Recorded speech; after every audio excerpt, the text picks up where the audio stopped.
Melinda Karp. I am currently the Assistant Director here at the Community College Research Center, which is at Teachers College, Columbia University. I have been here nearly 2 decades, and I have worked everything from a very junior research assistant all the way up to my current role, where I do a fair amount of administrative work, but then also run a large portfolio focusing on student success outside of the classroom. So everything that goes into persistence and completion that's not around pedagogy and content, all that other stuff that goes into success. So advising, counseling, readiness, and dual enrollment fits in there. Career and technical education, all is currently or has been part of my portfolio over the past 15 to 20 years.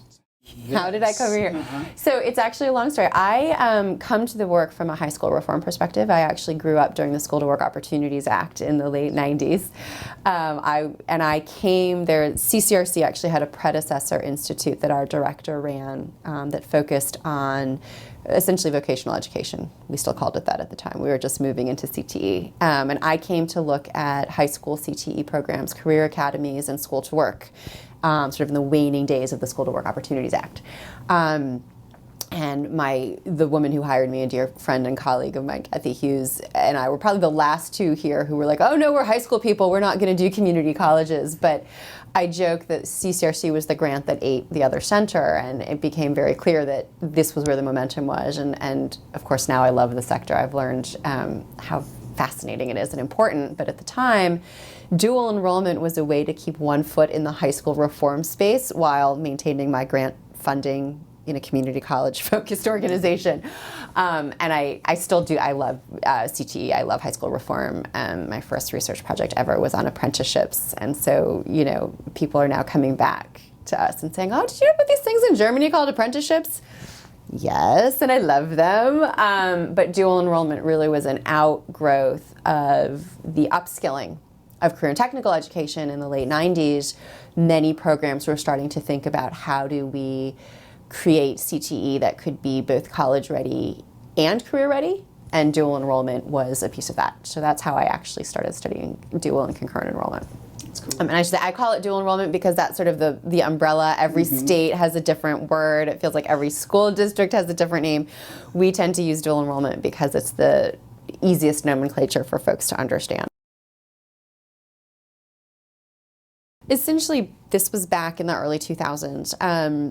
Folks were starting to realize that dual enrollment or concurrent enrollment was growing. It was no longer just, a student who was really bright used up all of the math in their high school, so went to the local college to take calculus. It was becoming a thing. There was a lot of conversation about opening up access. How broad should it go?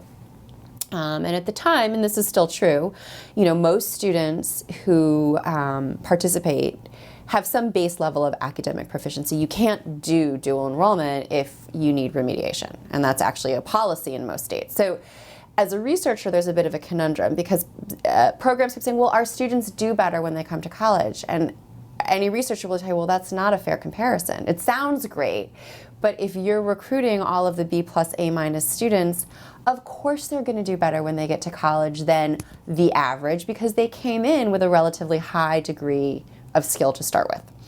So the question is, well, we can control away some of that statistically, but really what's the value add? Is this another program that's just going to take resources and give them to our most academically capable students? Or is there something else going on here? Why would we want to invest in a dual and concurrent enrollment program when we could be doing some other version of college readiness? And so this is how I started to think about, well, maybe there's something else going on here that's not just about the academics. Maybe the value add is some other piece of readiness. And that really was driven also by the fact that when we do those statistical controls, we do see that 2 students who have the same grade point average, who come from similar backgrounds, however you measure that, race, class, etc., the student who participates tends to do better. So it's not purely an academic experience, right? Because you would expect 2 students who look the same on paper to do equally well when they get to college, but they have this one thing that's different. So what's driving it? It's not that they can't do writing because they both had the same GPA. Something else is going on here. So that was really the research question that motivated my interest in dual enrollment, was to try and come up with an argument for why this is worthy of investment. So that led to some work talking to dual enrollment students, where it became very clear when you speak with them that there's something super powerful happening, which is that they get to practice being a college student. And we can talk about all of the sociological reasons why that matters. But it occurred to me about halfway through that study that we actually didn't have a definition of what a college student is. So I kind of did the research backwards, right? So you realize there's all of this discussion of I'm learning to be a college student, and then you go to write it up and you go, well, I don't know what I'm actually measuring against. Like, what does that mean to know I'm a college student? No one could quite tell me. I mean, the students could tell me in the interviews, but it wasn't a terribly rigorous assessment of that, because there is no consensus actually in the field around what it means to be a college student. So as a good researcher, then I said, well, then we better figure this out. So that's how we got to the study of talking to almost 200 students and faculty to say what is different about being in college, what is expected of a successful college student, so that we could start to articulate that role. Because then you can back map it and say, okay, now we have to talk about that for our high school students for readiness. But it was somewhat circuitous, as research often is, because you ask one question and realize it's not quite the right question. So that was a long way of saying that it really emerged out of wanting to understand what is powerful, and why should we invest in dual and concurrent enrollment, because you can imagine many other readiness interventions that could be equally powerful, although the literature is pretty clear that this one matters. So the role is important to know that it's a sociological construct. So the idea is that we all play a part everywhere in our lives, whether that's at home, at work, we all play different parts. We wear different hats, right? And the sociology theory behind that is that we play these different parts, and we sort of learn to play them in interaction with other people. So when you come into a new job, you kind of have to learn to play that part, and you learn it from the people in your office. And you get feedback on it, actually, right? And this is all hidden. I mean, sociology is a very cool social science discipline because basically it unmasks the hidden things that we live every day. You get feedback. The new mother who does it wrong gets feedback on what a mother is supposed to be. And then we have lots of conversations about, is that right? How does culture influence it, et cetera. But so all of these roles are defined by us in the universe. And then they're kind of structured and they change over time, but often slowly. So my methodology is really to unpack it by talking to the people who are doing the creation, right? So I'm a qualitative researcher. I actually think you have to talk to people, particularly in education. It makes me kind of batty when we look only at quantitative outcomes because it doesn't tell you the why or the how or how you fix it. So we talked and talked and talked to people in structured interviews. So you come up with a list of questions and you sort of have a conversation and you know what you're driving towards and you let people tell you. And you probe very strategically when a student says to you, I knew I felt like I was a college student. When you say, well, what does that mean? Tell me a little bit more. And you end up with reams of data. So the original study looking at the role in dual enrollment, I talked to about 26 students 3 times over the course of a semester for an hour each time. So I can't remember how many pages of transcripts it was. The paper exactly on the role, it was hundreds and hundreds because it was 200 people an hour each. You go through and you very systematically come up with a coding scheme where you think you know what you're coding for, and you code it and you read it and you reread it and you recode it. And ultimately what you start to do is essentially bucket ideas. You start to hear the same things over and over again. Or in your coding scheme, if you're doing it on a computer, suddenly that code becomes very big. And then you go, oh, that's worth reading. And then we start to just lay some systematic eyes on it. This is, everything in here is talking about academic habits. Everything in here is talking about help seeking. And then, the beauty of working in a research center is that you have colleagues who can really push you to say, well, that's not rigorously argued. You need better words. Or I'm not seeing that in the data. Let's talk about this. And you sort of construct it that way. People often think qualitative research is not rigorous because I can't give you a nice little equation. But in some ways, it's this iterative pushing each other to be very specific. And the caveat is always, this is true only for this data set until we try it with another round of interviews. I think certainly the first paper on the dual enrollment students learning that role has been borne out in other studies. but you always want to pressure test these things. So that's the methodology. It's very qualitative, which means that the people who are living it are telling you what they're experiencing. And that may not be true. I don't know that this role is exactly the same if we were to go talk to students at Harvard and Yale. My gut tells me it's probably not that different, but we haven't actually tested it. Our data come from community colleges. We know from other work in certainly broad access four-year institutions, it's really not that different. But you have to say the caveat that it's true for these colleges at that moment in time because it's coming from what people are telling you. I mean, I do think students know their own lives, right? And certainly college students can tell you about them. And you need the quantitative work to get at the impact. The frustrating thing about that is that you don't know why you did or didn't have impact. And so that, again, to your question about motivation, that's a big piece of this, is we knew that we were seeing good impact from participation, but we didn't know why. And until you know why, you can't try and replicate it to make sure that all programs are doing the high quality version of this work. You're sort of trying and you don't know what you're supposed to be supporting. So this is a way to start to surface. We need to make sure that all of our concurrent enrollment programs talk specifically about these things or do these other things that are going to lead to the impacts that we care about and we know are possible.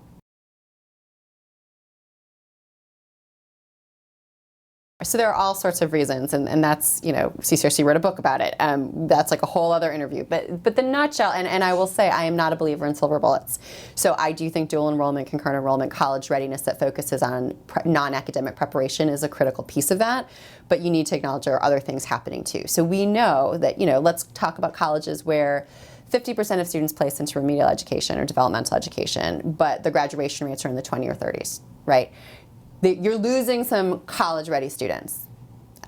It happens all the time. Lots of things are happening. First of all, we know that the placement tests are not terribly accurate.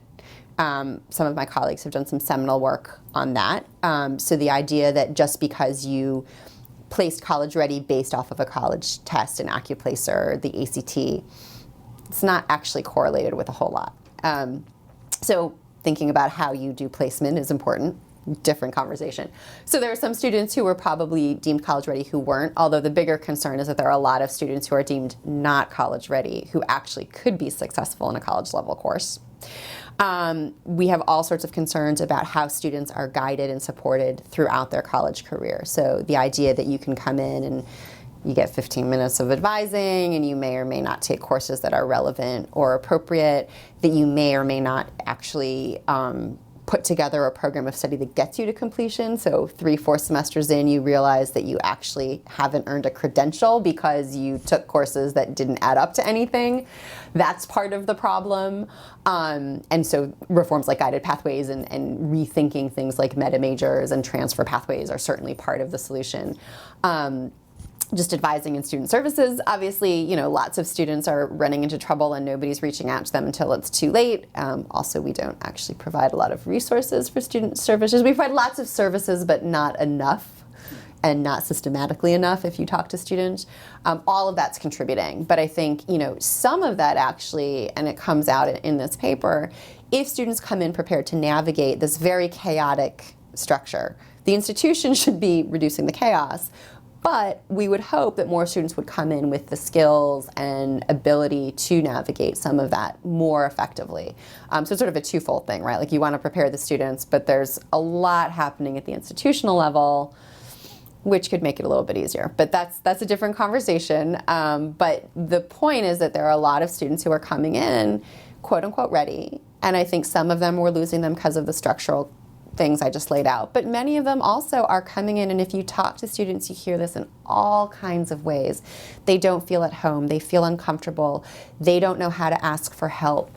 They blame themselves for failure. All of that is about that role piece, right? It's about not being prepared. And one of the most poignant interviews I did, and this was probably a decade ago now, was with a student who was a first-generation college student and had come to a community college in Connecticut. And we were doing a study. We were following students over multiple semesters and interviewing them whether or not they persisted. And he had persisted, but barely. And he said, the college has all these resources. Now, you need to know the college had resources, but it was like tutoring was in one corner and there was a flyer on the wall about something else. And he'd maybe gotten a handout at orientation, which was 8 months ago. But he said, they have all this stuff and it's my fault. I haven't done it, haven't used it. So it's all my fault. And you sit there as a sociologist and you think, well, sure, I can say that you should have gone to tutoring more, but you didn't know how to ask for help. You felt threatened. A lot of research on our first generation and students of color talk about how even the act of asking for help is very threatening. It feels like betraying to the world that you don't belong. Whether or not that's true is not relevant. If it impedes for you asking for help, that's a really critical problem in persistence. We set it up so that tutoring happens to only occur when you're working, for example. All of these things contribute to prepared students leaving. And so giving students the skills to navigate that, to know how to ask for help, to know when to ask for help, to know where to find the help. All of those are critical pieces of getting students through once they show up. And again, that's this role. I mean, we don't necessarily tell students those differences. And so then they're sort of floored when they didn't do what they were supposed to do.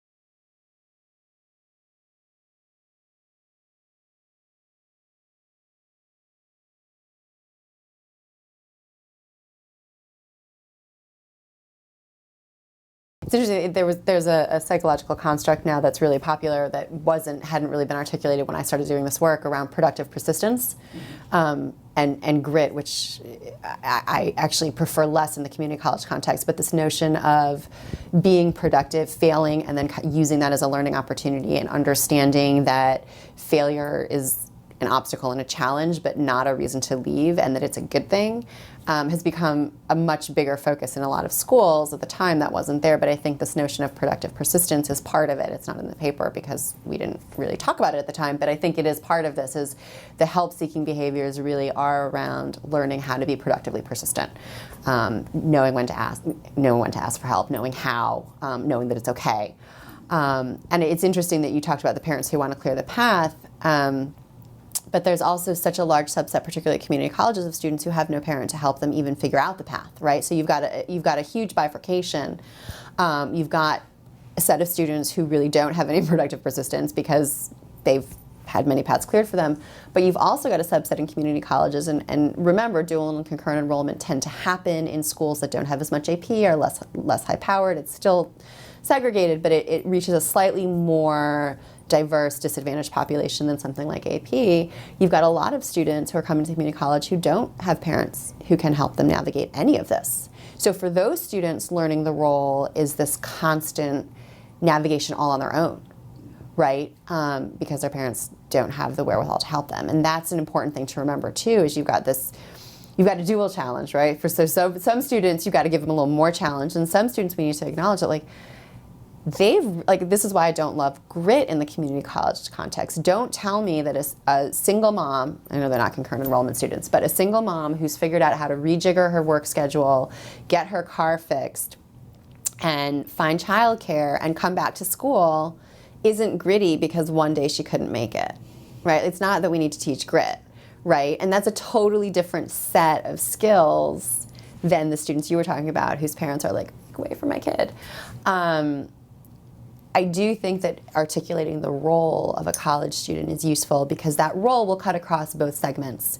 And you can say to the non-productively persistent students, I need you to ask for help on your own and learn from failure. And you can say to your very productively persistent students who are encountering structural barriers, here's the expectation. There's a quote in that paper where a professor says, I'll meet you 50% of the way, but I need you to do a couple of things. I need you to email me in advance. There are a couple of expectations that I still need you to meet. And it provides a framework for that conversation and for teaching both kinds of students what is expected of them. Because at the end of the day, if you don't know what's expected of you, you can't live up to the expectation, right? I mean, of course you're not going to meet it. You didn't know it was there. And that's true regardless of which type of student we're talking about. But I do think it's important to acknowledge both kinds of learning. because there are going to be some schools where your concurrent enrollment students are advantaged. And there are many schools in this country where dual and concurrent enrollment is the most advanced course they're going to have. And this is the college prep track, right? And they're coming in with a different set of challenges.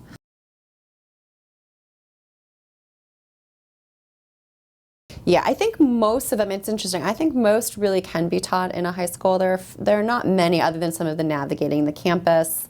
Learning how to use multiple campus resources is hard. I mean, so there's some things that are harder to do in a high school, but with support from a high school, and by that I mean both the faculty and the administrators, I think most can be achieved, right? So if we're talking about different forms of pedagogy and discourse, which is a big piece of this, students realizing that those rambling conversations about a novel are actually a learning experience, not just rambling, which I find students often complain about. They don't realize that that's an intellectual and academic pursuit that you can clearly do in a classroom, right? Things like note-taking, things like using a syllabus. All of that can be done if the instructor is attentive to it. Similarly, things like help seeking, and help seeking is a big piece of this. Is to seek out help in college is actually a multi-stage cognitive process. You need to be self-aware enough to know you need the help early enough. You need to know where to go to get the help, and you need to be confident enough to ask. And that includes things like, how do you ask appropriately? What are you even asking for? So. And that's very different from high school, where the teachers are often like, "Oh, I see you didn't do well on that test. Come see me," right? Or you have a free period. I'm going to come find you during your lunch. That's very different. That can be achieved in a high school too. I mean, it's just a matter of an instructor remembering to sort of back off, show students where the resources are, and hope that they come to them, and probably to scaffold some of that learning in that first half of the semester around what does it mean to ask for help. The stuff that gets a little bit harder are things like the freedom to skip class, right? I've been in quite a few urban schools where they lock the bathrooms during class time. So things like the fact that you can bring food to class or go to the bathroom, those sound very small, but for, again, thinking about, we're trying to give our college students autonomy, we're trying to sort of let them be self-regulated in a different way. That's where you need to get the high school involved, because administrators, may not realize that they should be doing this, and they need to bend the rules, right? And that's not always comfortable for an administrator. Again, I've been in some urban high schools with security guards, and if you want to let your dual enrollment students skip class and roam the halls or come late, but your security team doesn't know that, right? It makes it a lot harder to give students that autonomy. Now, you could argue that we want them to get in the habit of coming to a college class. I think that would be a good thing. But if you also want to give them the opportunity to fail and not come, you need some buy-in from some of the high school structures, even things as simple as like eating in class. So I think most of the norms can be achieved. Obviously, things like diversity of perspectives is harder if you happen to be in a high school that's relatively homogeneous. But with attention, I've seen some really amazing high school courses, and honestly, I've seen some really crappy college courses. So I'm not sure the location is fully the issue here, right? It's the attentiveness to what you're trying to achieve. There are two things, though, that are really tricky for people administering concurrent enrollment programs, and I don't mean to minimize them. I mean, to some extent, it is a reframing, as you said, right? Like, we need to start helping all of the adults in the concurrent enrollment room understand that we need to treat our concurrent enrollment students like college students, because that's where the power lies. Like, if you believe that this is a good program, then you need to get there in your own head. Because the students are the ones who are telling us that that's where the power is. I mean, I have literally had students who are in both AP and concurrent enrollment say to me, AP is a really hard high school course, but it's still high school. Concurrent enrollment is college, and I learned a different set of skills. And so the grown-ups need to be the ones who are like, okay, so I need to look at this differently. That said, and I don't want to not talk about this, they are still high school students, and failure has real implications. So if you're in a place where the students are taking this and it's their last high school course and they need it for graduation, like, You don't want to prevent a kid from graduating because they challenge themselves, right? And on top of that, and this is something I think we don't talk enough about, a failure on a college transcript stays with you forever and ever and ever. We tell students how awesome it is to get college credit, but we don't often tell them, I don't think, that if you screw it up, it doesn't go away. And it has implications for things like financial aid eligibility. And so I get the reticence to fully go whole hog, be a college student if you've got a 15-year-old in concurrent enrollment, or even a 17-year-old, because there are some very real ramifications. And I think one of the things that we've argued is for some scaffolding around that. So you could view this as a learning experience where, like I said, that first half of the semester, maybe you don't go full bore authentic. You teach students, how do you ask for help in a college course, so that by the second half of the semester they can do it. Or you structure your program. We've seen this particularly in areas where students are just coming in less academically advanced and aren't often as eligible for dual enrollment. Using something like a student success course, which virtually every community college in the country offers, it's College 101, also has evidence showing that it is impactful. Make that the required first semester concurrent enrollment course. So all students their first semester are really exposed to these norms, so that their second semester you can let them fly with a little bit more confidence, right? We've seen that as a really effective and interesting strategy. So there are ways to scaffold this learning, and I think, I do think it's critical to your point that the adults in the room start to really treat concurrent enrollment students like college students, but I think there needs to be some thoughtfulness around how do you not harm students down the line, because if you do it, it's like anything else. If you do it right, it's amazing. If you do it wrong, there's some very real ramifications. And so I really do get why there's some fear around just like, oh yeah, go ahead and fail on your college transcript when you're not actually in college yet and you may not get financial aid. Like, that's not going to work. And it's not the intent, right? We want to advantage students. We don't want to saddle them with something. So it makes sense. And frankly, the feds for financial aid don't really care that you learn from the experience. They're just going to ding your financial aid. Exactly. So that is, and we've seen some instances of, questions around that, and things like, often in a college, and this gets to some of the advising and supports that are harder to replicate on a high school campus. Advisors in community colleges, and there's some controversy about whether or not they should do this, often will advise students if they're going to fail to drop a course, right?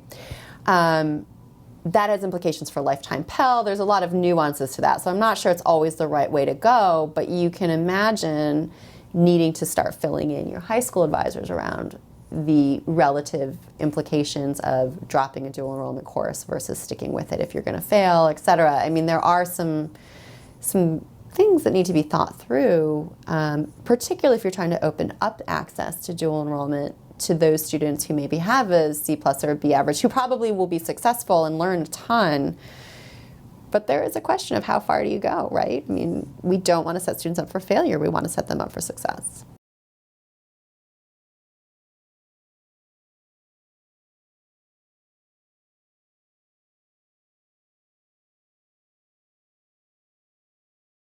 So there are two things happening here. First of all, we haven't articulated it well.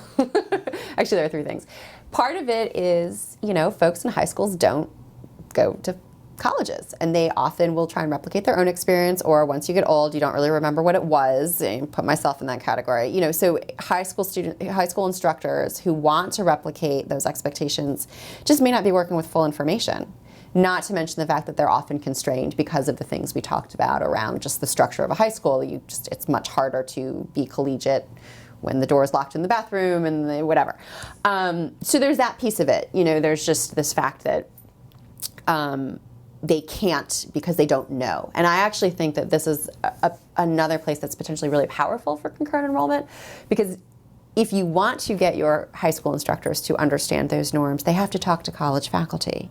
And those cross-sector conversations from a policy and structural point of view are what we've been trying to encourage for decades. If you could get your college math faculty to talk to your high school math faculty and talk about their mutual expectations, some of these misalignments might start to go away. That would be great from a student's point of view. So this is not an insurmountable challenge, but I think it's perfectly reasonable that a high school teacher who hasn't been on a college campus in 15 years may not really know how to impart those norms. Not his or her fault. It's fixable. The second piece of what you read is the part where we don't talk about it. And I blame, and I come down on college faculty about this all the time too, in the context of some of my College 101 student success course research. The thing about norms is that we don't know we're holding them, right? The thing about role-related expectations is that we don't even realize it. We have these expectations and we don't talk about it. So college faculty just assume that their first semester students are going to come in and know how to use a syllabus and know how to study differently. And they'll say things like, college is harder. College is harder in a different way. It's not just that it's harder, it's that it's different harder. And they won't articulate that difference. And so then students don't do it. And the faculty are dinging them because they're not meeting very real expectations, but those expectations weren't articulated. So I do think there's a space for sitting down and really articulating what are those non-academic expectations that we hold and finding ways to communicate to them, not just to dual enrollment students, but to everybody. So the title of the paper says it all. It was a quote from a student. It was a moment when a student said something and we were like, you just summed up my whole argument. And she said to us very, very poignantly, she said, the first time I went to college, I dropped out because I got there and nobody told me what to expect, so I didn't know what to do. And then she failed because she didn't know what to do. I mean, it's when you think about it, it makes so much sense. But we don't really tell students, or when we do, we use platitudes of, it's going to be hard. Like, that doesn't help me, actually, as a student. Telling me it's going to be different doesn't help me. Telling me how, that helps me. And we don't do that. So that's a sort of a two-part concern. One is the fact that faculty don't know, and the other is that they don't tell. And we don't tell because we don't know, right? Right, to some extent, it's really hard. From a high school point of view, yeah, it's really hard for a high school instructor to tell those expectations if he or she doesn't know them.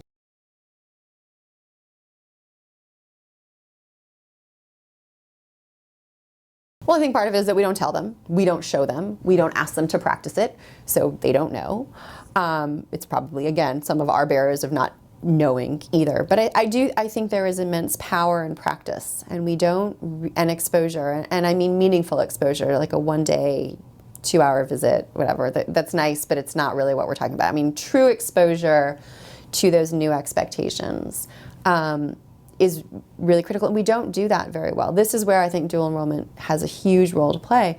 We don't spend a lot of time socializing high school students into college. We talk about it a lot, and we talk a lot about the application process.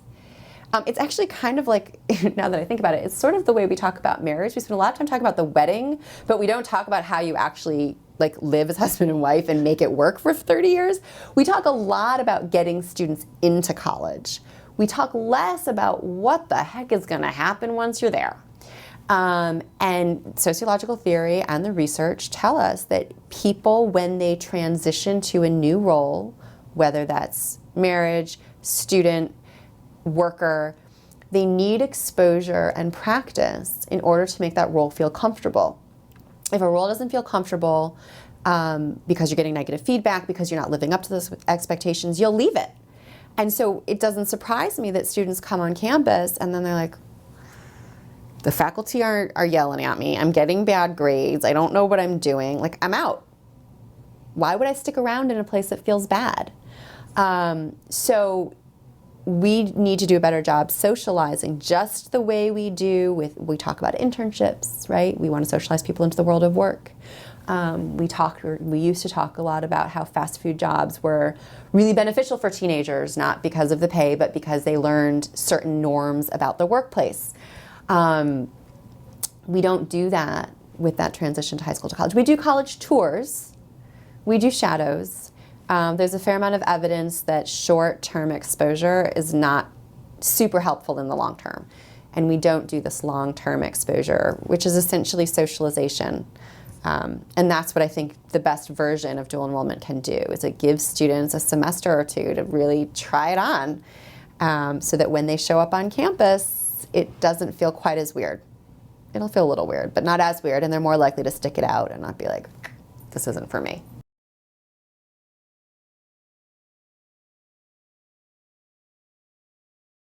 We've really told a lot of students and their parents that this is about saving time and money, and that's incredibly important. Let's not lose sight of that fact. But one thing that we're trying to understand too is things like, are those credits ultimately counting towards a degree? Are you really saving money? And we're starting some research here trying to look at that. Accruing lots and lots of credits, we now know, doesn't really help unless they add up to something. And it is entirely conceivable that students are accruing concurrent enrollment credits that don't add up to much. And when they transfer, they're not counted, or they're counted as electives, just like any other transfer student, right? And I worry that there will be a backlash when families start to feel like they got sold a bill of goods because the credits didn't transfer and they weren't as free. There are a number of places that are now trying to do things like align dual and concurrent enrollment course taking to programs of study within the college. North Carolina actually has legislation. They happen to have a state core, a general education core, and some pathways at the state level. And so dual enrollment and concurrent enrollment is really limited to courses that count for that. Frankly, most students were taking them because it was things like psychology and English. But they were sort of saying, if you're way outside, we're not going to pay for that. We want to pay for things that will actually count. And for those colleges that are now doing things like a guided pathways reform and creating things like meta majors, they're trying to think about how do we use the dual and concurrent enrollment to onboard onto those meta majors, so that a student who then ultimately matriculates really won't be losing time. Because I do think there's an element, and again, when we started this work 10, 15 years ago, this wasn't really on people's radar, but there's now an acknowledgement that credit accrual is not the same thing as progress towards a degree. And I do worry a little bit that message hasn't gotten to the concurrent enrollment world as quickly as it's gotten to folks in the colleges. Because all credit's probably not equal, right? I mean, that's right. And so we need to think about that too, and that's not in this paper, but I do think it's something that's on the horizon. And again, what's nice about that, if this all fleshes out, is that it will start to continue those conversations around aligning the high schools and the colleges and the concurrent enrollment experience with the reforms happening at colleges. And those cross-sector conversations are really critical. And we still, as I said before, have not figured out how to have them well. So if this is another way to have that architecture, that would be great.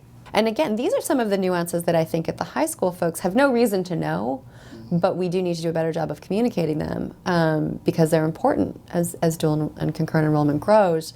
I don't blame them at all. I don't think there's any reason for a high school advisor to know, That's right. some of this, but I think it becomes important.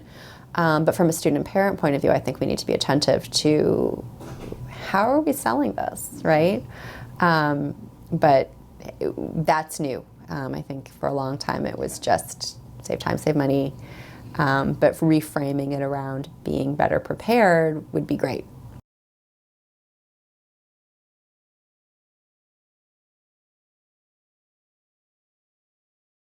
One thing I want to point out is that it's not multiple roles. It's all one role with multiple pieces, right? So it's the role of a college student, which contains, you can call them facets, you can call them dimensions, whatever term you want to use, but it's sort of the pieces of it. And I think there is a question that we don't know the answer to, which is what's the relative importance of each of those? It probably varies, and to what extent is, if you can do one and not the other, is that going to be okay, or do you need to do all four of them? But it's the role defined by these different pieces. So I wanted to clarify that too, that it's important to teach all of these, because all of our roles are multifaceted and you've got to figure out how to do all of them. The ramifications when people, and I'll talk somewhat in generalities because I think it's relevant to all sorts of roles, and it's just kind of fun to think about when you think about your own life. What happens sociologically if you enter a role and you don't know the expectations, one of two things happens. You either start to learn it because you get feedback, or you, as I've said before, kind of give up. So if we go into a role and we don't do what's expected of us, we will get feedback from the other people in the ether that we're doing it wrong. That can be subtle things like just feeling like you're ignored. It can be explicit, like in school if you get a bad grade. It can be, I think in my dissertation I use the example of a traffic stop. We expect the cop to behave certain ways. We expect the person who has been stopped to behave certain ways, and we actually frankly have seen lately that when that doesn't happen, that is a problem. But even in a more simpler version, if you drive away, you will have a negative ramification because you're not supposed to drive away from the scene of an accident.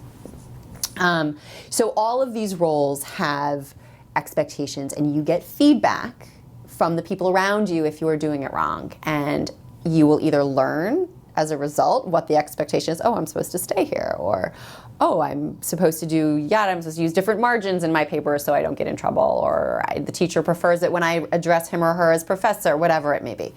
You may learn those. Or you may start to feel like, God, I'm getting a lot of negative feedback. I don't know why. I don't know how. I don't know how I'm supposed to change it. Or frankly, like, I don't really like this game. And you leave.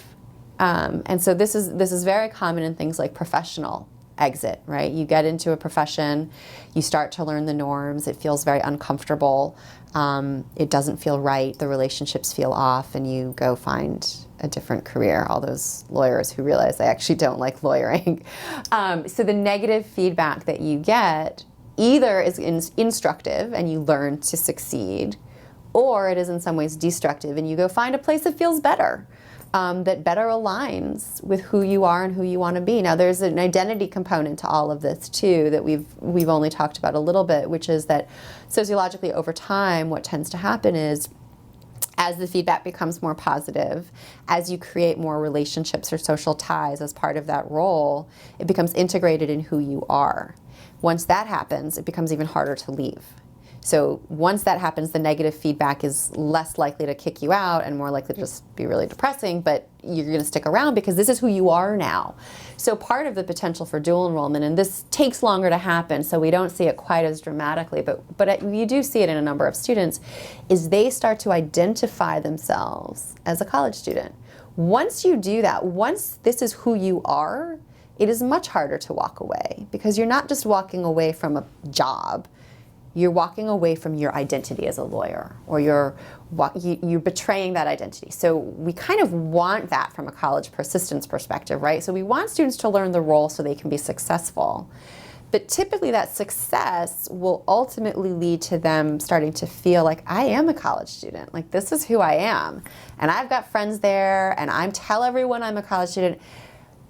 Dropping out becomes a lot harder once that's in your identity, because now you're walking away from who you are, not just an enrollment check. And so the role learning is step one. You want to get to identity because then the persistence is even more likely to happen.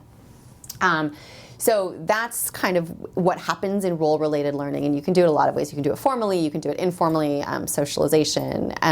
But the point is that you learn these rules from other people, kind of by trial and error and through feedback, and then you either leave or you stick around, and if you stick around, it becomes part of who you are, which makes you more likely to stick around. I always point out when I talk about this stuff to educators, like, it's hardest for us to see it because we live it, and it always felt good to us. People who want to stay in higher ed, school made sense. Those rules made sense. That's why you're still here, right?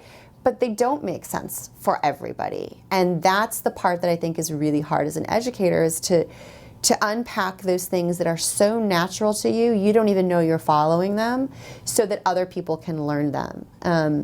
It's not unlike, I know there aren't math people and non-math people, but I do think that there are some people who see the world mathematically and some people who have to learn it in a different way. I found, because I can do math, but it takes a little bit longer for me, that it's much harder to learn math from the people who just get it, who just see the world in mathematical relationships, because it's much harder to articulate those rules. You're like, but I just see it. I was the same way when I was a teacher. I don't remember learning to read. It was much harder for me to teach reading because I was like, I don't understand what you don't understand. Whereas in math, I was like, here are the rules, here's how you do it, we can talk about the concepts and all of that, but I can walk you through it. And so for those of us in higher ed, I think those unspoken rules just make sense, and we're very comfortable here. So the idea that it feels weird to someone and someone would want to leave, like, it doesn't totally jive with our worldview. And it's really important to acknowledge that, because that, once you acknowledge it, then you can start thinking about, how do I teach it to folks who may be more uncomfortable or more tenuously connected. But it's hard to wrap your brain around, like, yeah, there are rules. It is a foreign country, higher ed, to people who don't live and work here. And like any other foreign country, you've got to figure out what those norms are, and you need a guide. But we know it, right? I mean, that's why we're here. So the idea in general, if you think about being a college student as compared to being a high school student, it's much more fluid. And as a result, you need to be a lot more self-aware. So the idea is that, and this shows up in all of the dimensions we're about to talk about, there's a little bit more wiggle room than in high school. So how you get to good studying looks a little bit different. In high school, and I will say this is a gross generalization, and I think, again, some high schools pride themselves on not teaching this way, but overall, there are flashcards. The teachers say, this is how you take notes. I'm going to put it on the board. Tonight we're going to do our flashcards, and I'm going to check them tomorrow, et cetera, et cetera. And the goal is to make sure that all students get to learning and good grades. In college, the expectation is you will learn and you will practice and you will have good academic habits. But how you do that, kind of up to you. Do you want to study at 2 in the morning? Do you want to not study until the night before? Like, I'm not checking your homework. You can make flashcards or not. So there's more fluidity, there's more room to sort of make it up as you go as a student. What that means is that you need to be more self-aware. You need to realize flashcards work for me, or they don't. I can't cram very well. I need to study in advance. And so that self-awareness, that like metacognitive ability is new for a lot of students. Now, again, this research was done 10 years ago. I know, at least in the reading that I've done around high schools, I think there is more of a recognition that metacognition matters, et cetera. So this may be slightly different now. But this notion that a college student really needs to be aware enough to know, again, when I need help, what kind of help, how do I study best, is different from a high school student who's being told, you will study tonight, this is what you will study, this is when you will study because you're in school until 3 p.m. and activities until after or whatever. And so there is this fluidity and this self-awareness now. And the thing about that, I think, is that cuts two ways. In some ways, it's a really good thing because it means that students can figure out what works for them. And it's particularly useful for our older students who are working and need a little extra fluidity in their life. But it also puts that self-awareness puts a fair amount of a demand on a student in terms of being able to navigate these expectations, because nobody's giving you a roadmap anymore. And that in and of itself is a different skill. Yeah, and this is where I start to, I'm the sociologist who studies it, and I'm not always one who has to implement it. So I'll sort of just honestly say I'm curious about people who are more skilled in pedagogy than me to figure this out. But I think one of the things that's super helpful is really giving students a chance to practice that and some scaffolding. So the idea that, okay, we have a test in 3 weeks. Here are like 4 or 5 different ways you might study. Which one would work for you, right? And you do that for the first prelim or first exam. Maybe you don't do that for the second, or you do a modified version of that for the second, of we have an exam in 2 weeks, reflect on what you did, how would you change it? And also I think there's a level of just being explicit, of like, I'm not gonna tell you how to study. I mean, I think students are often shocked that no one's giving them the notes and giving them a study guide, that like they have to make their own study guide. So even just explicitly saying for students, like, I expect you to figure out on your own when and how to study. And if you come to me and ask me, I'll give you some ideas, but my expectation is that you figure this out. Even that, I think, is new for some students and would be useful. So I think there are some ways you can weave that into the structure of a dual enrollment course that, again, would scaffold it, right? Like, you don't want to just let students off on their own that first semester. And also just structuring your course to have moments where students are given a lot of choice in how they accomplish a goal, or weaving in metacognitive skill building, a lot of those reflection pieces, so that they become a habit for a student, could be helpful. The idea is that there are certain ways of studying and being a student that are different in college than in high school. And, this is one that I think is extraordinarily deceptive for students, because they're like, I aced my high school courses. Why wouldn't I just do the same thing I've always done and be successful in college? And again, the guidance I often get is, well, college is harder. And they're like, okay, well, I'll just study harder, but I'm going to study the same way, right? And then you're like, oh, that didn't work. But things like, how do you study? When do you study? How often do you study? Do you do extra work if it's not being handed in? How do you take notes? All of that is just different enough in college to be different for students and deceptive for students. So things like, the notes aren't on the board. You got to take it yourself. And how do you take notes during a discursive discussion of literature, as opposed to something that's more straightforward? Here are the 7 instances of symbolism in such and such a play or whatever. Note-taking is different. Using a syllabus, totally different. I mean, the idea that you get handed all of your assignments in September and you better remember where they are, or nowadays go to the online portal to check regularly. And just because it's not being handed in or tested on doesn't mean you're not responsible for it, is like any first semester professor will tell you, is a massive wake-up call for many students. So just teaching students the cadence of your academic life is different, right? The fact that you don't have an exam every 2 weeks, you have 3, maybe none, just some papers. Totally different cadence, which requires different behaviors on the part of a quote-unquote good student. So if your way of being a good student was to do the homework every night and study the night before the test and use the materials your instructor gave you, that's not going to get you success in an environment where there are only 3 exams and the homework's not handed in.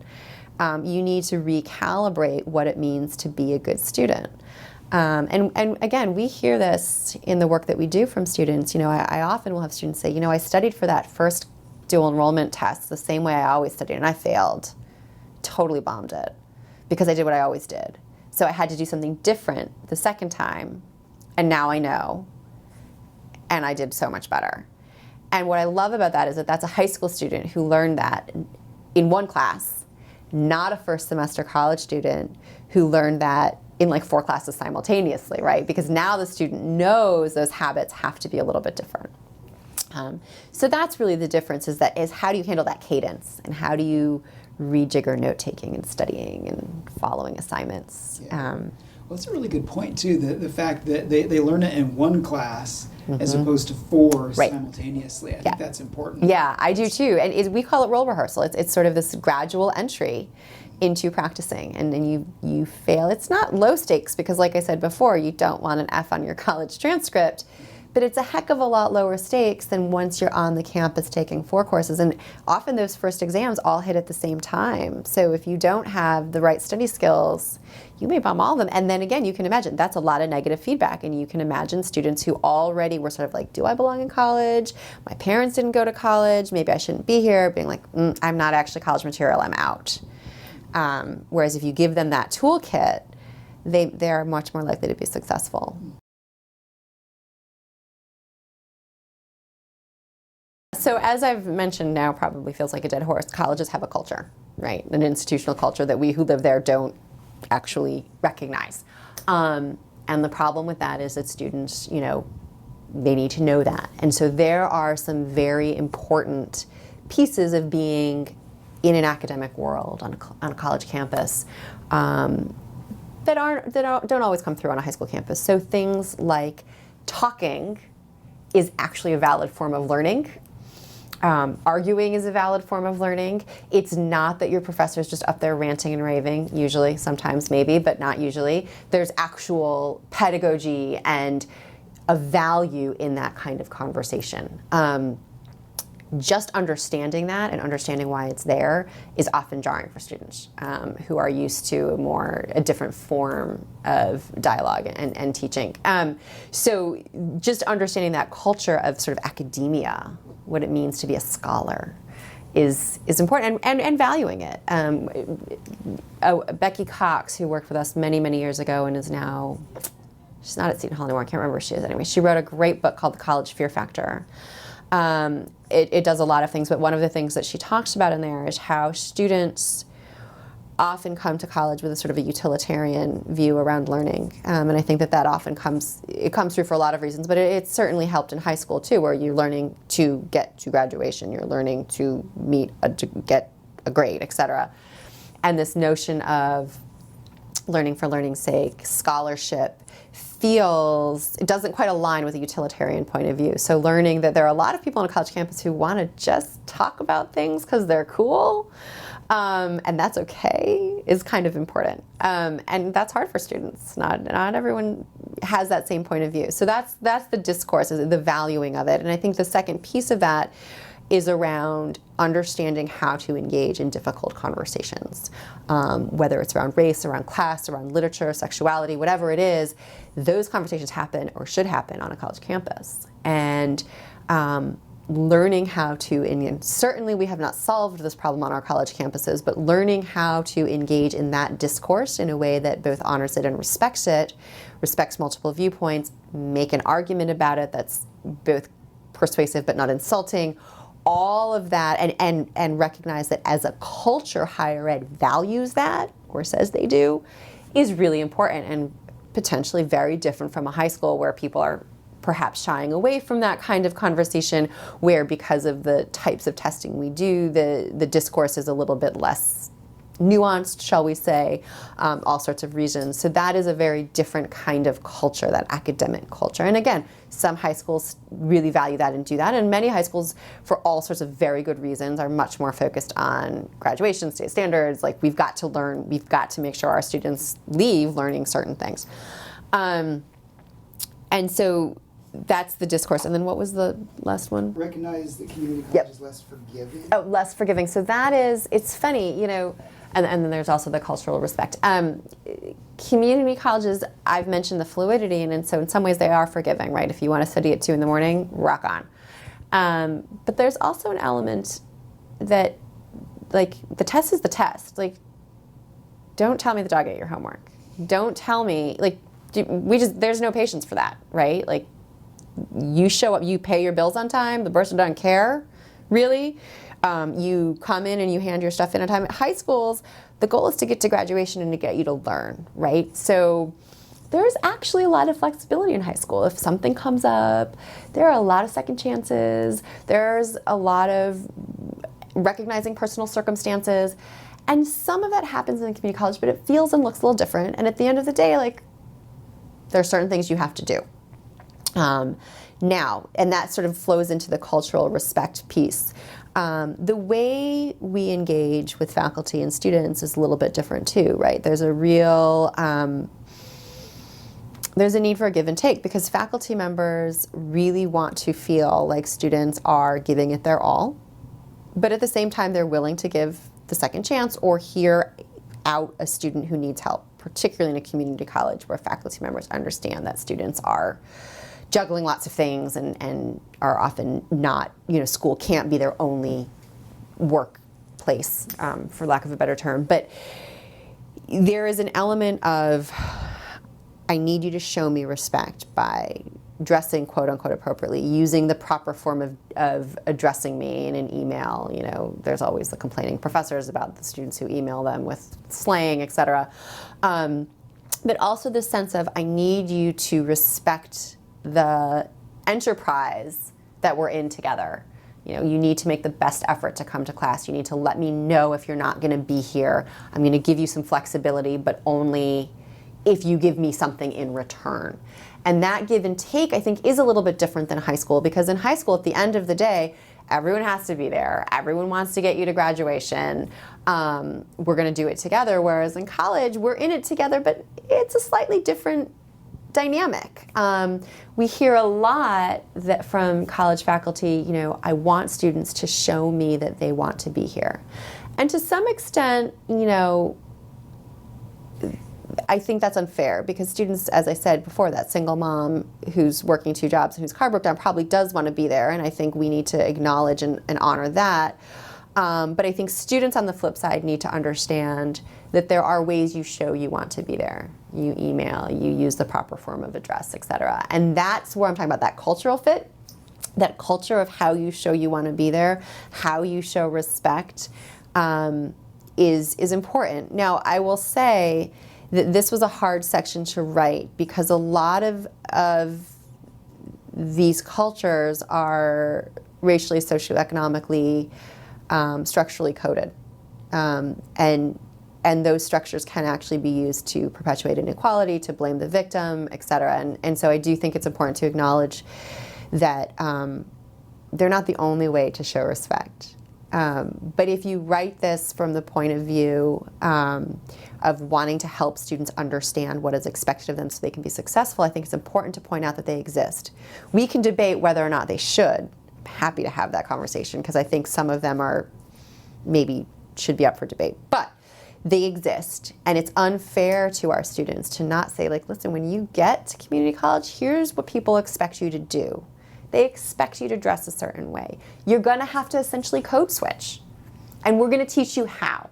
That doesn't mean that home cultures or other cultures, work cultures aren't important, but on this campus, this is the culture, and here are the rules, and we're going to tell them to you so you can meet them.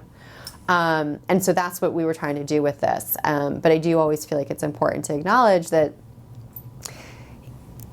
cultural know-how implies knowing a certain culture which is rooted in certain levels of privilege and power. And that may, you know, we probably should be debating whether or not that's appropriate. But from the point of view of how do we help our students be successful, I think it's really important to decode that and at least acknowledge that how you show respect on a college campus may be different than on a high school campus.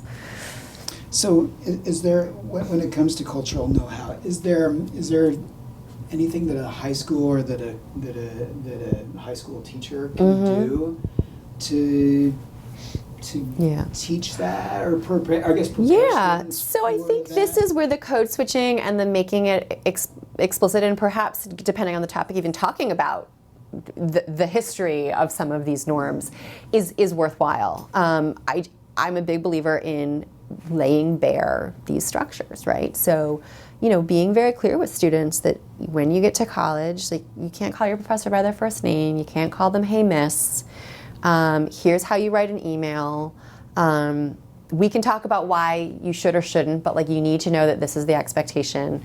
Let's talk about how we make that culturally comfortable for you. I'm thinking of, you know, particularly students in schools where, you know, this is a very different culture, or whose families don't know collegiate culture. Laying bare some of these expectations around communication, around what it means to show commitment, which is a very culturally defined thing in higher ed, you know, college above all else. I think those are worthy conversations, and I think the conversation can do 2 things. Like I said, I think it unmasks it for students, it sort of flags for them, this is different and new. But it also gives them the opportunity to practice some of the discourse I was talking about by engaging in a pretty complicated conversation around potentially race, class, power, what a norm is. I mean, just even talking about that, right? Right there is you're doing a couple of things. So having those conversations. Now, I think it's important then for a high school instructor to come over to the college campus and really understand it. And it means that the instructors on a college campus need to unpack their own expectations, which is really hard and uncomfortable to do. But it is important. And I think just talking about it, this is the kind of thing that I think, you know, some culturally responsive teaching, some thinking about, you know, and culture is not just race and class. It is the difference between parents who, you know, the culture where parents just make everything okay for their kids in college is equally challenging, right? But cultural discourse is an important thing. I just keep coming back to this idea, this quote of, they didn't tell me what they expected, so I didn't know what to do. If you tell them what to expect and you model it, that's the first step towards helping students understand. And then they're free to reject it, but at least they're rejecting it on grounds that are explicit, not because they didn't know.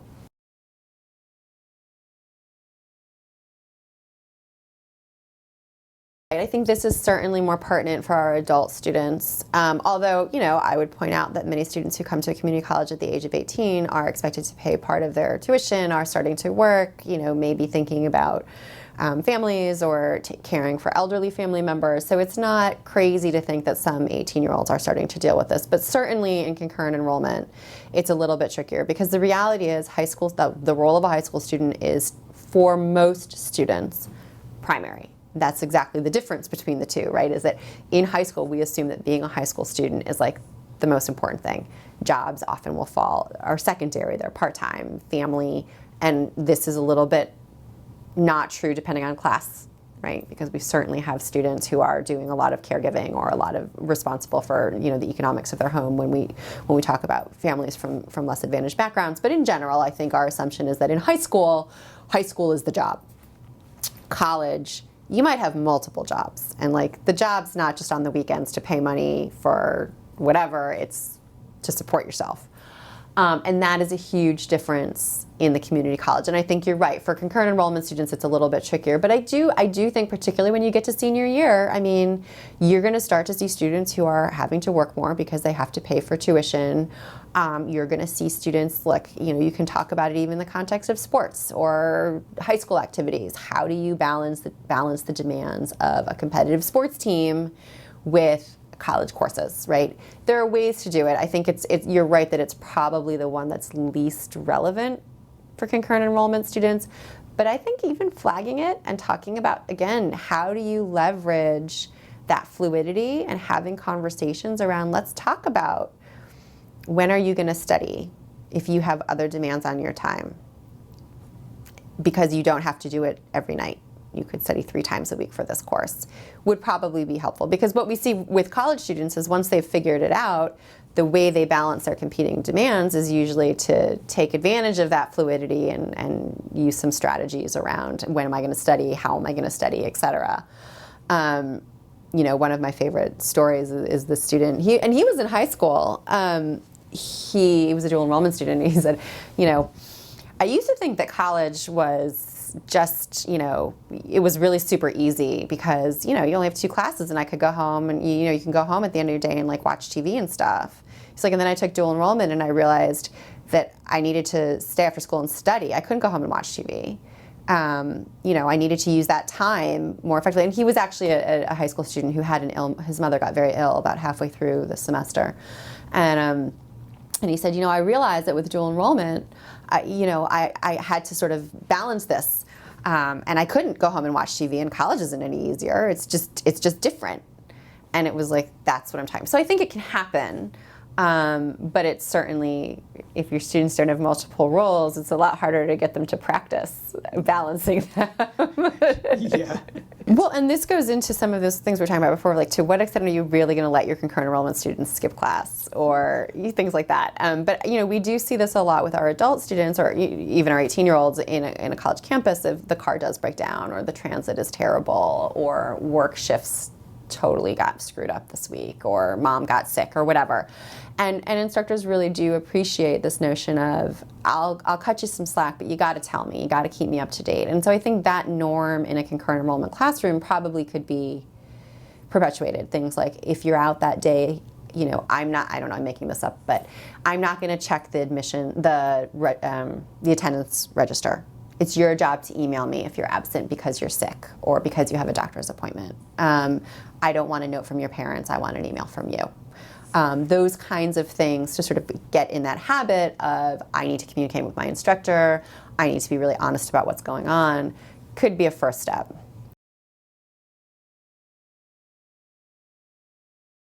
So this one feels to me really critical, and we've written some subsequent papers just on how you help students sort of navigate this. In high school, again, typically, students really are, they reach out. right? Like, we don't want you to fail in high school. We want you to we want you to graduate, right? So like, if you're failing, the teacher's going to call you. And everybody knows you, even in a big high school. People know you. And if you're in trouble, someone's going to ask you if you're in trouble, and the teacher's going to say, come see me, and blah, blah. In college, it's not like that. Now, that is not to say that college instructors aren't available, because they absolutely are. And there are, as I've said, a ton of resources on a college campus. It's just structured very differently, and the locus of control is different. So if in high school, the locus is the high school is responsible for reaching out to a student to make sure that student is successful, in college it's flipped. Where it's really the student, there's a menu of ways to get help, and it's incumbent upon the student to figure out when and how to do that. That in and of itself is a challenge, but what really sort of makes that even harder, and again, I'm often very much focused on our least advantaged students, because they're the ones who this in particular really, they get screwed, to put it not at all eloquently, is that requires a fair amount of confidence and ability to navigate, and social capital, right? Just even knowing who to go to, that isn't totally fair. So just again, there's a lot of research around our men of color who come to campus, our first generation students who already feel really tenuously connected to higher ed. Asking for help, like going to someone who has a PhD or who's, whatever, and saying, this isn't working for me, like that is an identity threatening, because that is just like waving your arms, being like, hey, look at me, I don't belong here. And if you already feel like you don't belong, why would you do that, right? Becky Cox, again, in her book, talks a lot about how students will do really funky things that look completely counterproductive, like not handing in assignments. And it drives professors nuts. Like, just, if you handed it in, I know that you could get a C and you could pass, right? And instead you're going to fail. When she talks to the students, she realized that for many students, better to fail because you didn't hand in a paper than fail because you handed in a paper and you couldn't do the work. So this notion of when you get to college, it is expected of you to ask for help, is laden in all sorts of ways. A, just from a skill point of view, knowing how to do it, but B, there's all sorts of cognitive and emotional demands that go along with it. So teaching students early that it's okay, how to do it, giving them the skills is really critical, because if they don't know how and how to feel comfortable, they're not going to ask for help. So help seeking in college, it really, because it is ultimately incumbent upon the student to ask for help, it does take these three things. You need to know when you need help, which requires a fair amount of self-awareness, to identify that you're going to have trouble, and know soon enough, right? Like, when do you pull the crisis button? It's not after you failed 3 tests, right? But knowing that timing is actually important. Where do you go? And as I've said, we make that incredibly difficult in the community college campus, because we've got so many resources, but they're all over the place. And we often will just give students a handout that lists them all, but doesn't really explain what they do. So like, do I go to the tutoring center or the writing center? Like, I'm not entirely sure, actually, and I have a PhD and live in this world, right? So I don't know, what's the difference? Do I get a peer mentor or a peer tutor? So we give students this list of resources, but we don't really teach them which one to go to. So first I have to diagnose the problem, then I have to diagnose a potential solution, then I have to know how to ask for help. I have to get up the guts to ask for help, and I need to have the words to articulate what kind of help I need. That's like a really complex set of tasks, and then you layer in all of the emotional stuff. So this, to me, is a critical piece of the role, because I feel like if we don't get that right, you're really setting your students up for failure. I think ultimately you can figure out academic habits and cultures, but this one seems really critical. So in terms of what do you do about that, I think, again, scaffolding that self-awareness, that metacognitive work, talking about the fact that students in college need help. There was actually a study, I think it's out of UT Austin, where students watched videos, these were students of color, I believe, watched videos of other students of color talking about the fact that they had trouble. And it had substantial impacts on the students' ultimate success in college. So just hearing from other students that trouble is expected and normal had an impact on their persistence down the line, because again, it's saying just because you ask for help doesn't mean you don't belong here. Like, we all needed it. So normalizing going for help, and then helping your current enrollment students understand, like, what are all these different options? Where do you go? And when you walk into the tutoring center, like, what are you supposed to say? Like, how do you ask? What words do you use? What's to be expected when you walk into the peer mentoring center? This is where a campus tour actually can be helpful, although generally I'm like, short term's not great. This is where it can be helpful. Demystifying this experience seems really important. And so that, again, to think about, could you use a student success course? This would be a great place for that, giving students the words and that agency to say, everybody needs help at different moments in time. Here are the places to go. Now I know, now I've seen them. All can be built into a concurrent enrollment program so that when students get to campus, they have that in their repertoire. And it doesn't feel, it'll still feel scary, but maybe a little bit less scary.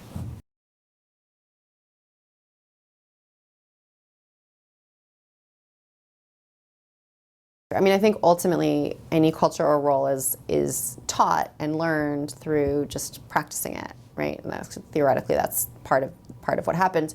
So the extent to which an instructor can create an environment that feels like a college classroom, that expects those academic habits of using a syllabus, of taking notes independently, of engaging in discourse, that expects the help seeking to be a little bit different, back off your natural tendency to intervene every time a student is in trouble, so that it feels like a typical class on the campus. I think students will all start to learn and practice all of those things that we just talked about.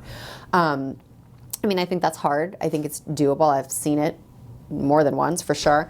I think things like visits, right? I mean, what does a college class feel like? So getting your high school instructors onto the college campus to get a little refresh on what it feels like. What is the atmosphere in a college classroom? Because it's not about the content. It's really about how an instructor carries him or herself, what the instructor expects of students, and how they are conveyed, explicitly and implicitly. I mean, I think I've talked a lot about making those expectations explicit, but ultimately as an instructor, you want them to be an implicit part of your course, so students have to live them. We assume students are college ready when they hit a certain score on their ACT or their state tests, and then you talk to students who get to college, and we all know, I mean, I've told you those stories, right? Like, we all know the student who went to college perfectly prepared on paper, and within a semester is gone because they didn't realize you have to go to class, or that you have to study even though the syllabus makes everything seem like it's optional. And so that's, to me, part of the power of concurrent enrollment is if you do it right, and if you acknowledge that there are these very subtle differences, then you can start to create a real college experience. And that's really powerful for students. It's good for faculty, but it's really powerful for students. So yeah, so that's why I get excited about it.